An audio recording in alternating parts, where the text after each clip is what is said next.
The Quran on Geology. Dr. Allison Pete Palmer. About our speaker, born and raised in New Jersey, AR, Pete Palmer earned his B.S. in Geology from Pennsylvania State in 1946 and a Ph.D. in Geology from the University of Minnesota in 1950. During his lengthy career, he has held various positions in geology and paleontology, including Cambrian geologist, paleontologist, U.S. Geological Survey in Washington, D.C. from 1950 to 1966, Professor of Geology, State University of New York at Stony Brook from 1966 to 1980, and Centennial Science Program Coordinator, mega editor for about 40 volumes of multi-authored books on the geology of North America for the Geological Society of America in Boulder from 1980 to 1993. Since 1993, he has been recentered as president of the small non-profit Institute for Cambrian Studies. Dr. Allison Pete Palmer will now take you on an historic passage through time, using the now recently obtained knowledge from geological sciences, which he verifies so wondrously using chosen verses from the Quran and clearly stated comments of Prophet Muhammad, peace and blessing be upon him, known as Hadith. In order to discuss the significance of geological ideas or perceptions from the Quran and Hadith, it is first necessary to provide some background information describing where geology is today and how it got there. Geology began as a science slightly less than 200 years ago.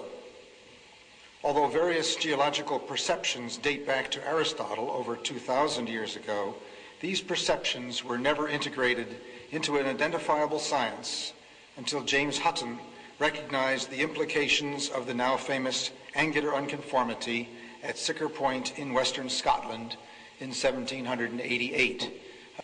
The Earth's crust was deformed, and these sediments, now cemented into rock, were tilted, and a plain was developed by erosion across their upturned edges. More sediments, a minimum of 2,100 meters thick, accumulated on this plain and in the course of time were cemented to form rock.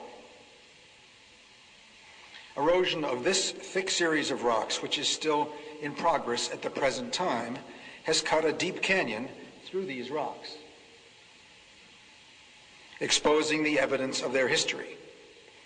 This deeply eroded land surface is essentially the only land surface that human beings have ever seen.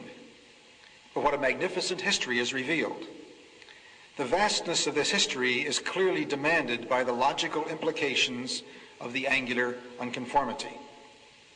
This evidence that the Earth had a long history far beyond the memory of man was the basis for the science of geology. In the 2 centuries since Hutton saw and understood his angular unconformity in Scotland, geologists have been busy unraveling this history. The unraveling was helped by several additional fundamental but simple ideas. First, shells, bones, and plant remains found in rocks were recognized as records of life of the past. By the early 1800s, it was further recognized that the record of life in the rocks was different than it is today, and that the further back in time one went, that is, in lower and lower layers in the sequences of layered rocks, the more different the fossil record became. Thus, an empirical succession of geological ages was established. Each age was characterized by different assemblages of fossils found in the rocks. What do the Quran and Hadith say about all of this? Some key words from various parts of the Quran and Hadith have interesting implications. According to Surah 29, Ayah 20, God says, "Walk through the earth and see how God did originate creation." The story that I have just presented is the product of thousands of geologists walking through the earth, observing and thinking about their observations, primarily since the early 1800s. Next slide. Surah 79, Ayah 31, discussing creation and the earth, states, "He draweth out therefrom its moisture." Although this seems to be in a context of springs because the following phrase mentions pastures, it is permissible to consider that this refers to outgassing of volcanoes early in Earth history. Volcanic gases include large amounts of water vapor and carbon dioxide. We believe that volcanoes early in Earth's history were the sources for the oceans and the atmosphere, an understanding only reached within the last century. Next slide. Surah 79, Ayah 32 states, also in the context of creation, "And the mountains hath he firmly fixed." Similar mention of mountains is found in several other surahs. It is permissible to interpret this to imply that mountains are rooted and that modern geophysics has established deep crustal roots for the axial parts of mountain systems at converging plate boundaries. Several surahs mention geological perceptions tied to earthquakes. Next slide. Surah 86, Ayah 12, in a context of predicting happenings on the Day of Judgment, states, "And by the earth, which has faults." And Surah 67, Ayah 16, next slide, in a context of punishment for unbelievers, states, "Are you sure that God will not cause you to be swallowed up by the earth when it is turbulent?" It is permissible to interpret these surahs as evidence of the awareness of great faults within the earth and of a turbulent interior, parts of the recent developments in plate tectonics. Other surahs seem to refer to changing dimensions of continents. Next slide. In a context of creation, Surah 70, Ayah 30 says, "And the earth," here in the sense of continents, "moreover hath he expanded." Next slide. Surah 13, Ayah 41, in a context referring to the power of God, states, "See they not that we gradually reduce the continents?" And in Surah 13, Ayah 3, in the context of creation, we see, "And it is he who expanded the earth and set thereon mountains standing firm and rivers." The concept of change in the geographic dimensions of the continents is a very modern concept.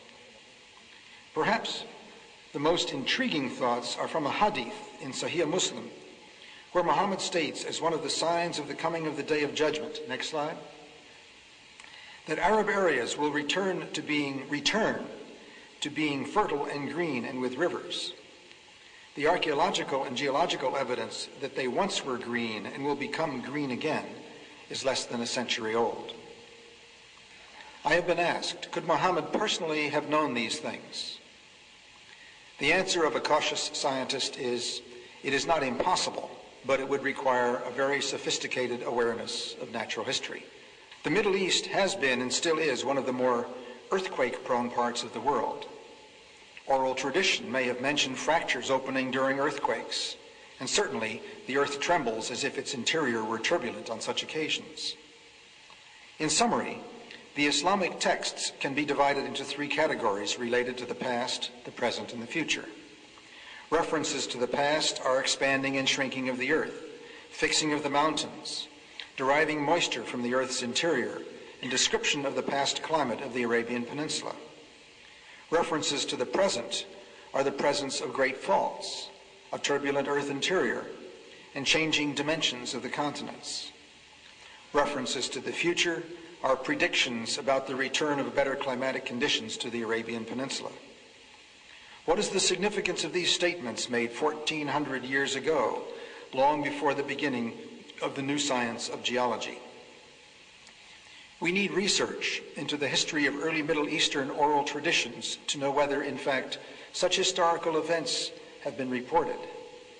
If there is no such record, it strengthens the belief that God transmitted through Muhammad bits of his knowledge that we have only discovered for ourselves in recent times. We look forward to a continuing dialogue on the topic of science and the Quran in the context of geology. Thank you very much.